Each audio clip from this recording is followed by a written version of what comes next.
everyone, it's Rachel Wolfson here at Consensus 2024 in Austin, Texas, and I'm so excited to be interviewing the one and only David Schwartz. He is the CTO of Ripple. He needs no introduction, so let's get right to the interview. So David, first and foremost, what are your thoughts on Consensus? It's always an amazing conference. It's great to see all the business people and developers, talking to each other. It's a little hard for me to cross the room sometimes, so I get a lot of people who want to talk to me. So, but it is amazing. The energy has been fantastic. Yeah. So Ripple recently announced a institutional DeFi development. Is that correct? Yeah. It's kind of like our vision for how you can have institutions that have regulatory compliance issues that can operate on decentralized blockchains that are censorship resistant and have no governance functions. They can still meet their regulatory compliance objectives and not be islands that can't interoperate with like real DeFi ecosystems where there's people who may have anonymous accounts or they may be unbanked or not. It's a way to have all those two ecosystems work together. Okay, can you explain a little bit more about what the new developments are exactly? Well, so a good example is Ripple launching a stablecoin. So the stablecoin is regulated. It's launched pursuant to licensing that Ripple has. It's one-to-one backed with US dollars. And Ripple has to go through, know your customer and anti-money laundering for any time we issue or redeem. But people will be able to obtain the stablecoin like on DEXs and, through exchanges, and they may be able to transact with it in DeFi applications that are censorship resistant and, that are decentralized. And the vision is more products like that. So another example would be real-world asset tokenization, where these are regulatory compliant products that are securities on blockchains, but they can be used as collateral in DeFi protocols. So I might have Apple stock and someone is lending me money against that stock. And the stock is provided by a regulatory compliance system, but the lending system is a DeFi application. So it's this idea of bridging regulatory compliant institutional use cases with these DeFi use cases that can't really be tied to a jurisdiction, can't really be tied to those strict regulatory compliance policies in ways that all work together on a public blockchain like the XRPL. So are any institutions utilizing this just yet? There are a lot of institutions. Well, stablecoin's a good example. There are many stablecoins that are issued in just this way. There are a lot of tokenized securities today that are available. There's like tokenized U.S. Treasuries. There are some companies working. Zonix, for example, one of our partners, is working on tokenizing real-world assets. So it's happening. It's happening gradually.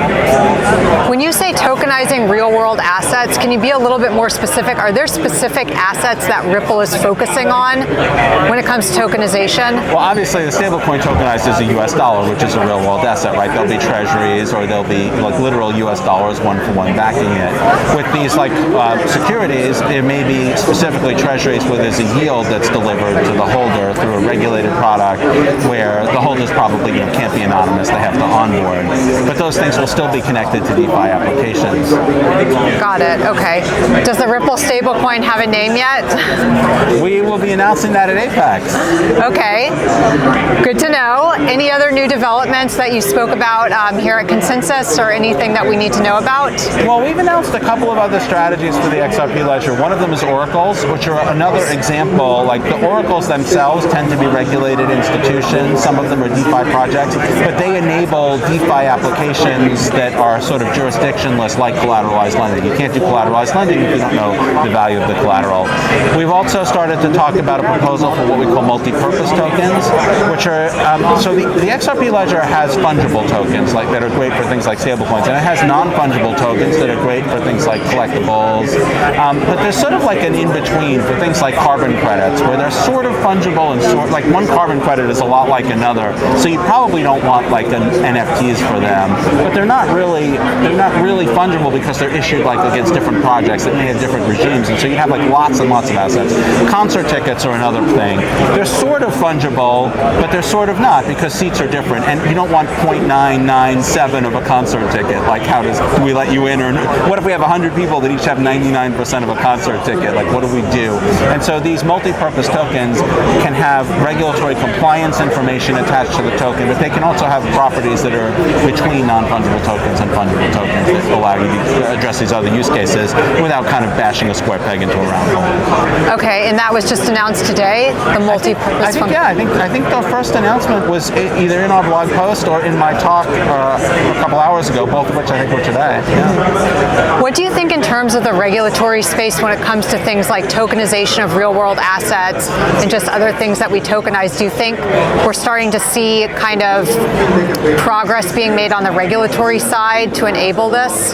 Yeah, I think big institutions that have the wherewithal to go through, even in very heavy jurisdictions like the United States, where it's very challenging, the EU, where it's challenging to launch these products. Large institutions have really come to believe that there's going to be tens of trillions of dollars in real-world assets tokenized, and they don't want to let somebody else beat them to it.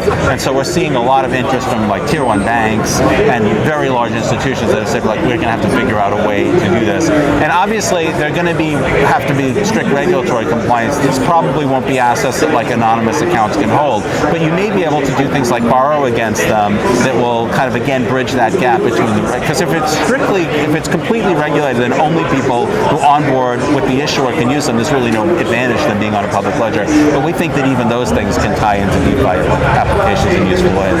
Right, and I just read a great article about credit unions using tokenization for loans and everything. So apparently credit unions, the regulator, he's here, and he's very open to blockchain and tokenization. So we may see it first with credit unions and then maybe larger banks? I hope so, because there's a lot of people who don't have access to good ways to produce yield, low-risk ways to produce yield. And these types of loans, they're great for the people who borrow the money. They can be tax efficient, they can be a way to like juice a little more return. That's not super exciting to me though. What is exciting is people who might have to like stuff money in their mattress will be able to provide pools of liquidity that will back these loans and get a yield that are reasonably low risk in a way that's like an open system that's accessible to people who are very underserved by the existing financial system. So that's exciting to me. Right. Any other upcoming announcements from Ripple that we can talk about or that we can expect maybe at Apex coming up in June in Amsterdam? So we have a whole bunch of announcements planned for Apex, including announcements around the stablecoin partnerships, but they'll fire me if I tell you anything. Sorry. Okay, so we'll just have to wait. David, any final thoughts or remarks before we end our interview? Anything that you're really excited about? I'm unreasonably excited about the automated market maker feature, just because that's something that's near and dear to my heart, because I've been working on trading algorithms and volatility harvesting and those kinds of things for a long time. It's exciting, to see those things happen. And I'm also excited to share what I think is a coherent vision for how we can grow. Like if you look at how the internet grew, there was institutional adoption, there was government and military adoption, and that went hand in hand with sort of bottom-up adoption to make a compelling ecosystem. And I think like this vision to do that with blockchain, is just really exciting. There's been a lot of people working on the sort of bottom-up growth for a long time, but that really only appeals to people who are technologists, who are really willing to get their hands dirty in the tech. Mass adoption is going to take a mixture of institutional adoption and grassroots adoption. It's exciting to see the industry kind of turning that corner. For sure, the industry is maturing, and Definitely. Hopefully we'll get some friendly regulations that are clear and concise moving forward. I hope so. It hurts me that I have to tell people to avoid the United States when they can, but things have been getting better, I think, in the last couple of months. So I'm hopeful. Yeah, wonderful. Well, David, it's always a pleasure speaking with you. Thank you so much. Same here. Great talking to you, Rachel.